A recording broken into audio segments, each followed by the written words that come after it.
Good afternoon mga ka-study buddy. Sa bidyong ito, gagawa tayo ng isometric drawing. Okay? So, para mabago yung ating plane, so, i-type sa command line is snap style. Okay, ito. Ayan. Then, pansinin nyo muna, no, yung ating crosshair. So, yung naka-cross. Okay, naka-cross yung ating crosshair. Okay, then type nyo snap style. Okay. And then enter the value of 1. Okay. So nagbago na siya. So para mabago yung isoplane natin, so top, left and right. So press F5 for yung mga gumagamit ng computer, F5. Yung mga gumagamit naman ng mga laptop, Fn plus F5. Okay? So, yan yung unang way. So, ibabalik ko lang sa dati. Okay. Snap. Okay. Then, 0. So, isang way, punta kayo sa customization. Then, checkan ninyo yung isometric drafting. Ayan. Na siya. Then, turn on. Ayan. Bago na siya. Then, meron ditong pull down arrow. Ito yung tatlong pagpipilian. So, isoplane left, top, and right. Ayan. Magbabago rin. Same lang yan doon sa F5. Okay. Then, make sure nyo na naka-on yung object snap. Then, naka-check yung endpoint, midpoint, and center. Dahil mamaya magagamit natin yan pag gumawa tayo ng ISO circle. Then, checkan nyo din yung object snap tracking on or F11. Then, okay. Then, yung ortho, i-turn on din. Okay? So, start tayo. Analyze muna natin yung drawing. So, yung ating object is merong length na 3 and with a width of 2 and with a height of 4. Okay? So, wala naman itong standard kung saan ka dapat magsimula. Okay, it's up to you kung saan mo gusto magsimula. Okay, so let's start. Line. Then, dito ako magsisimula sa part na ito. Okay. Then, yung ating color green and red. Okay. So, ito yung parang magiging guide natin. Okay. Sumusunod siya. Ayan o. Okay. So, ito yung ating length na 3. So, type nyo yung 3 na value, then enter. Okay. Then, F5, 1. Then, F5 again, 1. Then, up is 4 minus 1, so 3. Then, 1. Then, F5, 3. Then, F5. So, kanyang height is 4. Then, so connect mo na lang dito yan. Then, up, 1. Then, F5, 1. Then, 3. Then, connect. Then, escape. Then, gawa ka na lang ng line. Ayan.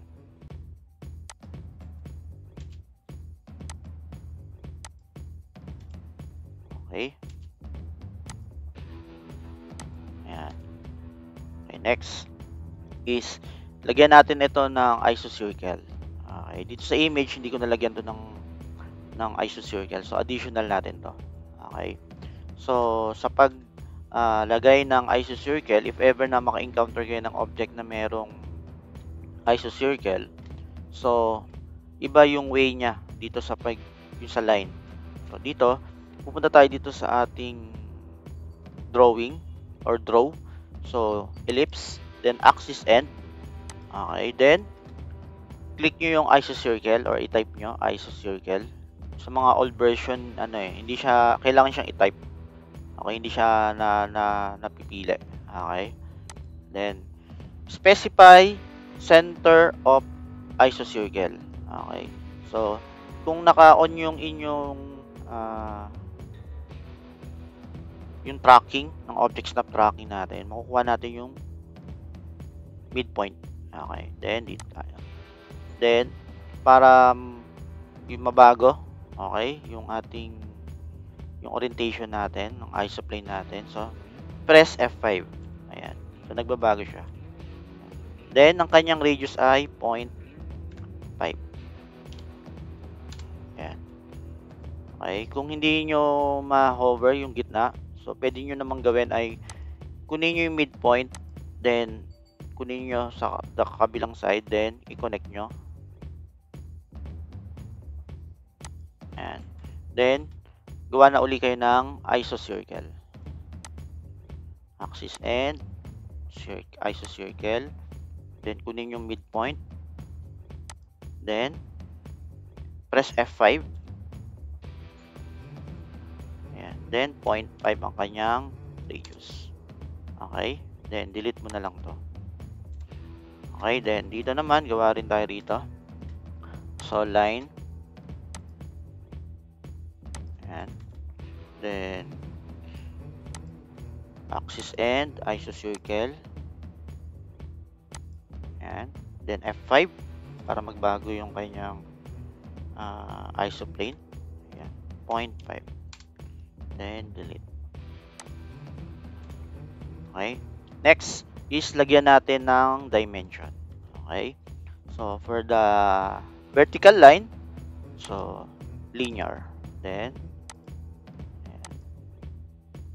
Okay. So, baguhin muna natin, no? Tanggalin natin yung yung precision niya.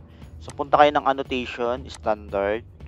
So, manage dimension style. Then, modify.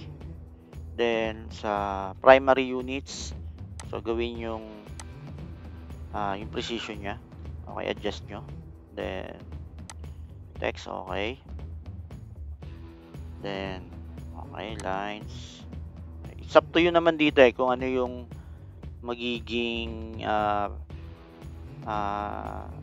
preference niyo sa mga lines, symbol, and arrow, and text. Okay. Then, okay. Then, mag-dimension na tayo. Ayan. Okay. Then,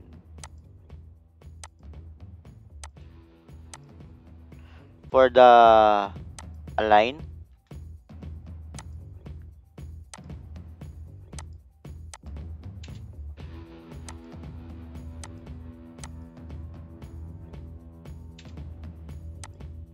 okay.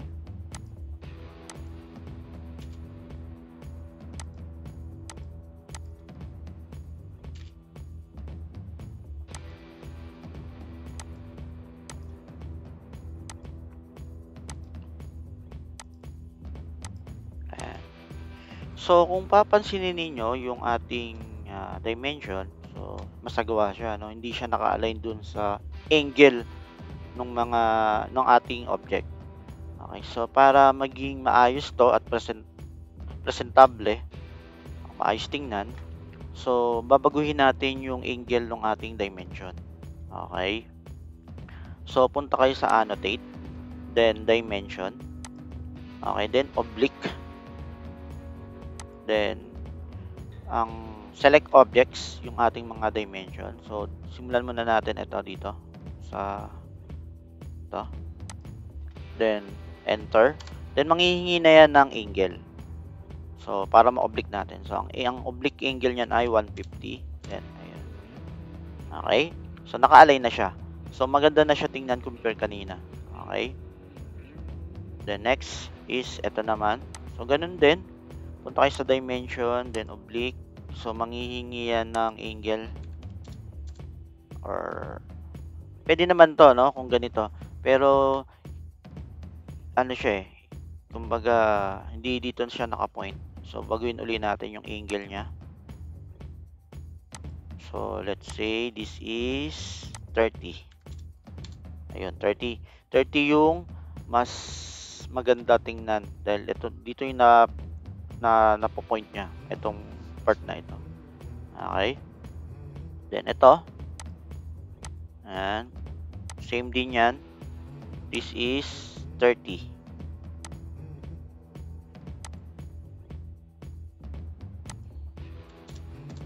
Ayan. Okay. So ito, pwede itong 90 or 150. Okay. Kung i-check natin yung angle na 90 degree, wala namang problema yan dahil naka-align pa rin naman siya dito sa object natin. Okay. It's up to you kung ang gagamitin mong angle is 90 or 150. Wala namang problema dyan. Ayan. Then ito is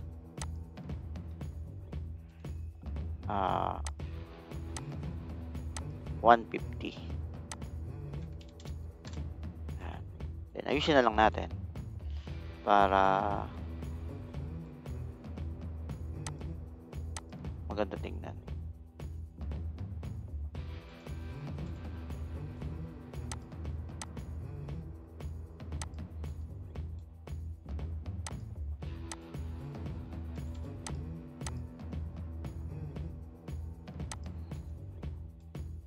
Okay.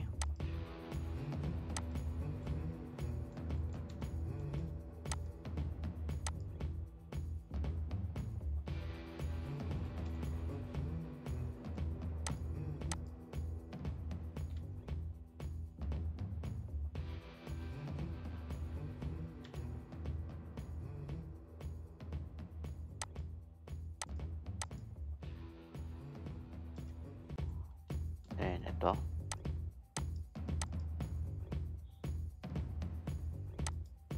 Ayan.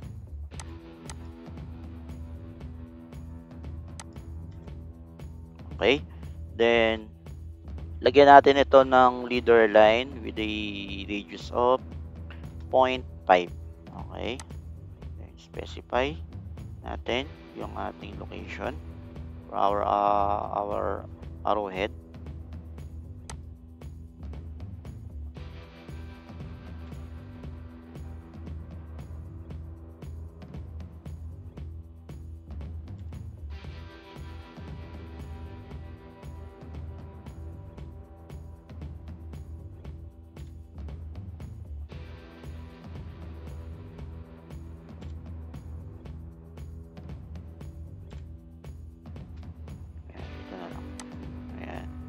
Then radius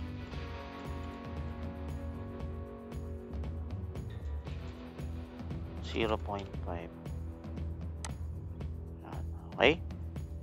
So yan.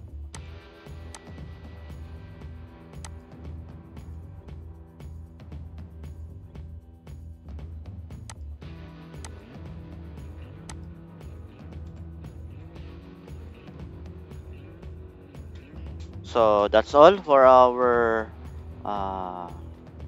isometric drawing. So thank you.